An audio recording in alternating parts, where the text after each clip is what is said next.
Bismillahirrahmanirrahim. Assalamualaikum warahmatullahi wabarakatuh. Kembali lagi bersama Cerpen Horor. Cerpen Horor kali ini akan membacakan sebuah cerita dengan judul Nyawa Selamat dari Sengkolo. Baik, buat teman-teman yang baru saja menemukan channel ini, bisa membantu channel ini supaya bisa lebih berkembang lagi. Dan jangan lupa langsung saja tekan tombol subscribe. Baiklah, yang ingin tahu bagaimana ceritanya, yang pengen tahu bagaimana kisahnya, jangan kemana-mana, tetap di Cerpen Horor.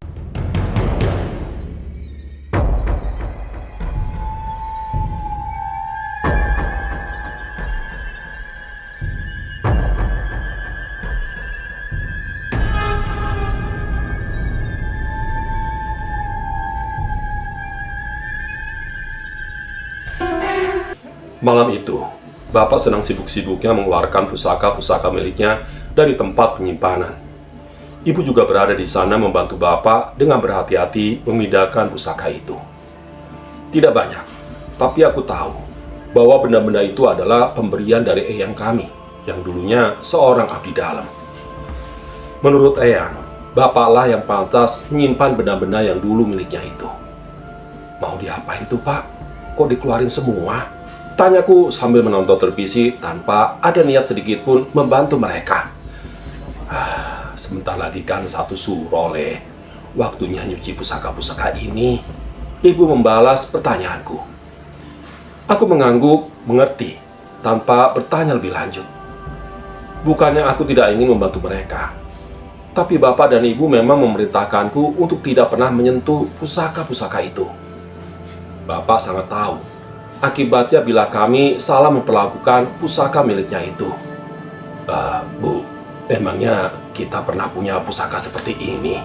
Tanya Bapak yang menunjukkan sebuah keris kecil berwarna hitam kepada Ibu. Mana coba lihat, Pak? Sepertinya Ibu nggak pernah lihat, Pak. Bapak ingat nggak? Ini dari mana? Tanya Ibu. Bapak menggeleng. Ia memperhatikan keris hitam itu dengan raut wajah yang bingung. Sepertinya ia memang tidak mengenali pusaka itu. Walau begitu, Bapak tetap menyimpannya dengan apik untuk dibawa ke keraton bersama dengan pusaka yang lainnya. Malam itu, aku tidur terlebih dahulu sementara Bapak dan Ibu masih membereskan pusaka-pusaka itu. Mereka memastikan tidak ada pusaka yang tertinggal dan semua pusaka yang dikeluarkan disimpan dengan layak. Tuntas ke janjimu, tuntas ke janjimu. Di tengah tidurku, aku mendengar suara hujan rintik-rintik dan suara seorang nenek dari balik jendela. Aku ingin berpikir bahwa itu hanya halusinasi, tapi suara itu terdengar lagi dan begitu jelas. Tuntas ke janjimu, tuntas ke janjimu. Saat itu aku merinding, tapi di sisi lain, aku merasa harus memastikan apa memang benar-benar ada seorang nenek di luar. Saat itu aku memberanikan diri untuk membuka gorden jendela. Aku sedikit mengintip dan rintikan hujan sudah membasahi kaca jendelaku. Tapi aneh, aku menemukan asal suara itu. Suara itu benar-benar berasal dari seorang nenek-nenek yang berdiri bungkuk di bawah rintikan hujan.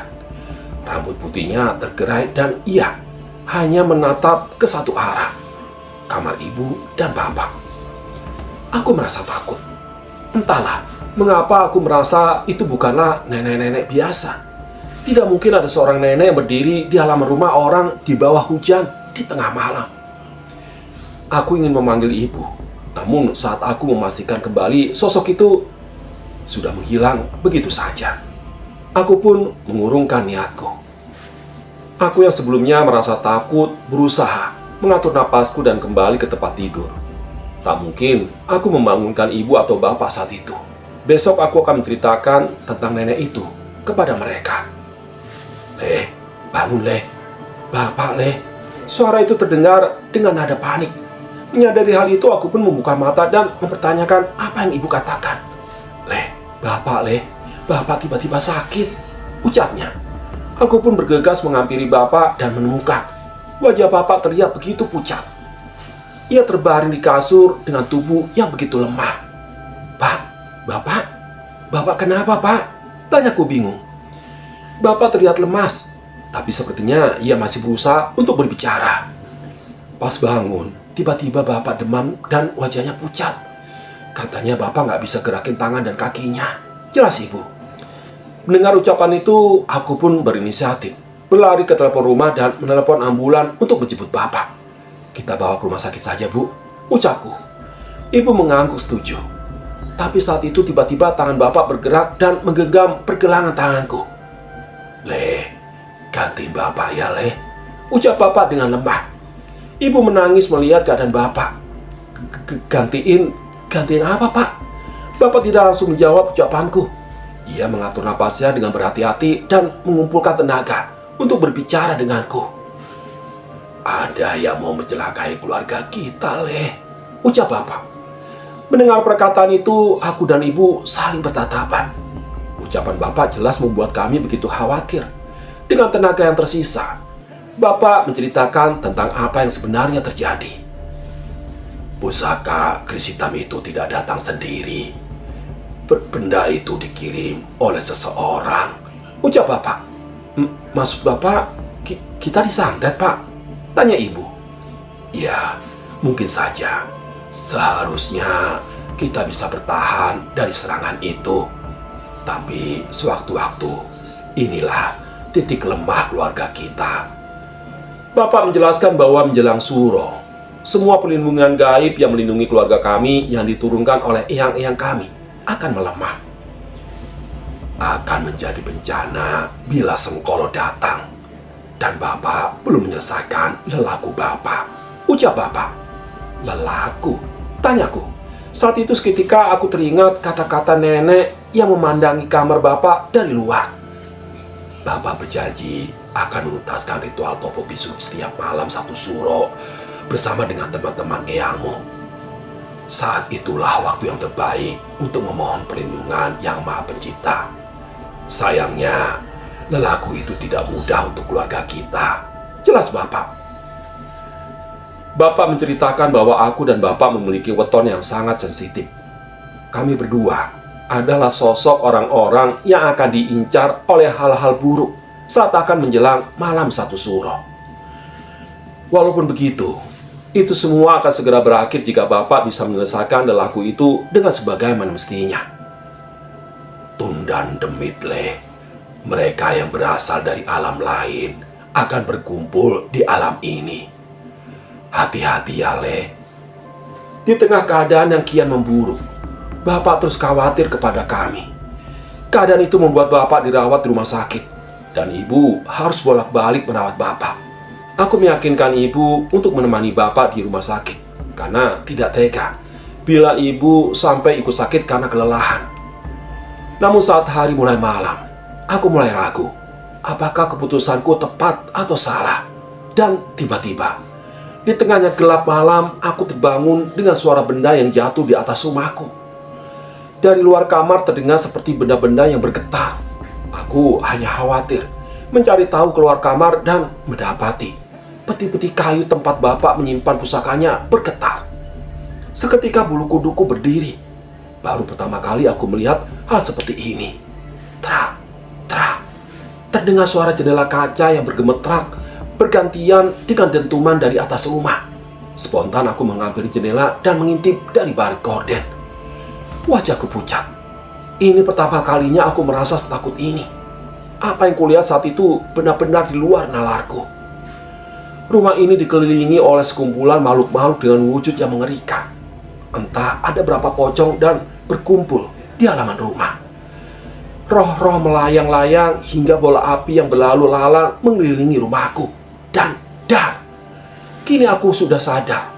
Asal dari suara itu adalah suara bola api yang beradu dengan sesuatu yang tak kasat mata di sekitar rumahku. Jangan keluar ya nak. Tidak ada yang bisa menjamin hidupmu. Tiba-tiba terdengar suara seperti nenek-nenek di belakangku. Aku menoleh dan sosok yang kulihat kemarin malam ini ada di belakangku. Ia berdiri melayang-layang tanpa kaki di ujung langit-langit rumah. Aku takut sejadi-jadinya. Namun kemunculan nenek itu hanya sebentar saja. Akhirnya hilang seperti asap. Saat itu aku bergegas kembali ke kamar dan berusaha untuk kembali tidur dan berharap ini hanya mimpi buruk. Sayangnya tidak. Suara itu terus terdengar. Semakin malam, suara mengerikan semakin terdengar, mulai dari suara tangisan, teriakan, hingga tawa yang aneh terdengar dari seluruh sisi rumah. Aku tidak bisa membayangkan apa saja yang ada di luar rumahku saat itu. Le, bangun Le. Entah pukul berapa aku bisa tertidur. Mungkin saat mendekati subuh saat suara itu mulai beredup dan ibu membangunkanku saat matahari mulai tinggi. Bu, tadi malam bu. Saat terbangun aku segera menceritakan apa yang terjadi pada ibuku. Namun siapa sangka, apa yang terjadi padaku juga terjadi pada bapak dan ibu di rumah sakit. Mereka yang diteror sosok-sosok menampakkan diri. Namun kata ibu, mereka belum berani mendekat. Tapi tidak dengan malam ini. Ibu akan membawa pusaka-pusaka bapak ini ke keraton. Dan kamu tolong gantikan bapak ya Le. Hanya kamu yang mewarisi darah bapak yang bisa menggantikannya, ucap ibu. Maksud ibu, aku menggantikan bapak ritual topo bisu? Ibu mengangguk dan menjelaskan bahwa menjelang satu suro ini, aku harus mengikuti eyang-eyang melakukan ritual di keraton untuk menjauhkan kami dari Sengkolo. Namun ia menjelaskan, cobaan kami akan lebih berat karena banyak yang akan mengincarku. Jangan sampai sedikit pun suara keluar dari mulutmu ya Le. Bila kau gagal, mereka yang kembali dari alam lain akan mengincarmu. Kamu yang lahir di weton itu masuk kesukaan Sengkolo. Jadi kamu harus hati-hati ya Le. Jelas ibu. Aku menelan ludah mendengar peringatan dari ibu. Namun aku sadar apa yang terjadi pada saat ini adalah bencana yang sedang mencoba keluarga kami. Ada orang-orang yang berniat mencelakai keluarga kami dan memanfaatkan tunda demit yang terjadi mendekati malam satu suro. Iya bu, baik bu, saya coba. Ya udah, hati-hati ya Le. Ibu percaya kok sama kamu. Siang itu aku mempersiapkan semuanya. Beberapa ritual yang disarankan ibu kulakukan untuk mempersiapkan topo bisu yang akan dilakukan malam ini. Mulai dari mandi dengan kembang setaman hingga nyekar ke makam eyang-eyang kami. Sampai akhirnya waktunya pun tiba.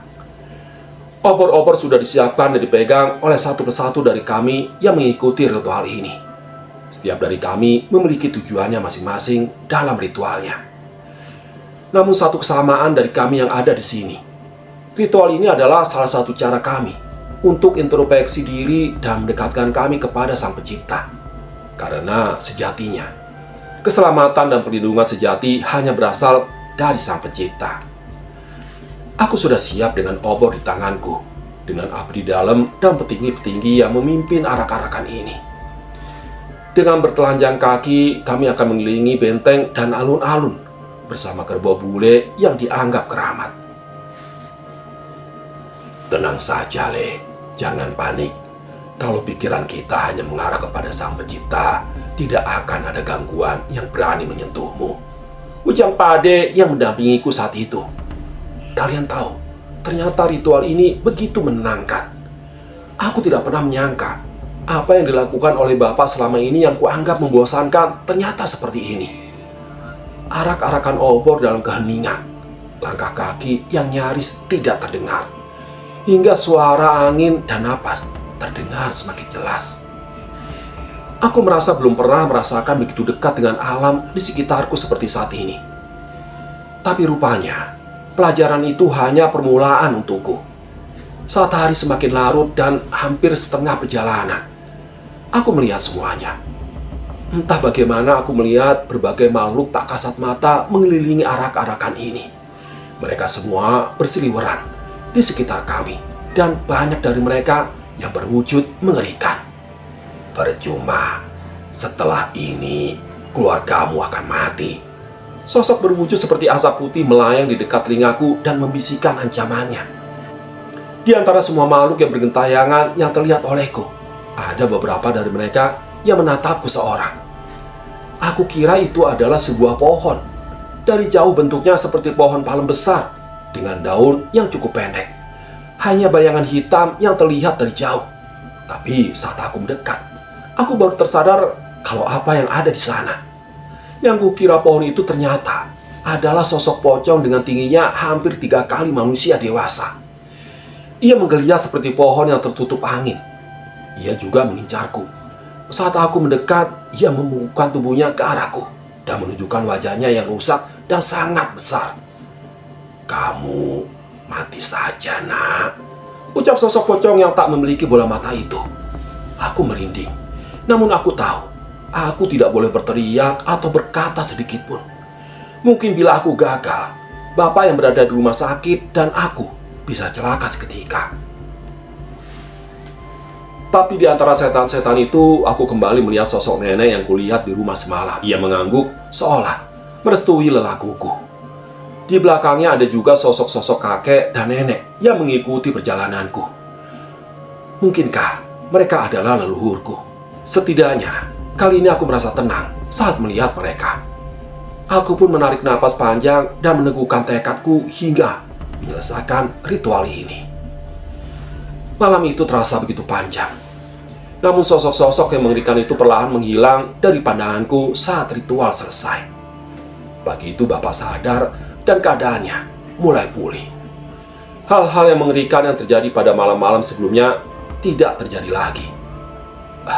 "Le, kita selamat dari Senggolo," ucap Bapak saat itu. Kejadian itu membuatku tersadar bahwa apa yang diturunkan oleh leluhur-leluhur kami bukanlah tanpa alasan.